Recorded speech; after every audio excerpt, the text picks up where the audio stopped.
তোমার ওই হাসি মুখ দেখে না আমার সারাদিনের অফিসের কষ্ট দূর হয়ে যায়।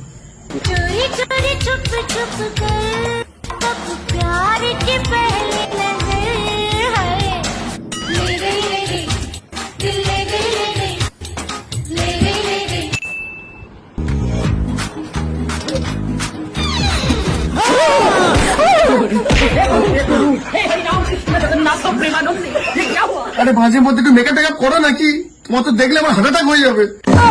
হ্যাঁ, আর তুমি তো 3-4টে ঘরে চাকর বাকর রেখে দিয়েছো। সারাদিন তোমার ঘর ঘষাঘষি করতে করতে আমার এই হাল হয়ে যাচ্ছে। সারাদিন ঘর ঘষতে ঘষতে আমার হয়ে যাচ্ছে। আর ওনার আবার ভাষণ দেখো না, বউ আমার নাকি শ্রীদেবীর মতন লাগবে। আসো না, এই ডাউন্ডার বাড়ি মাথা ফাটিয়ে দেবো একদম, যত সব।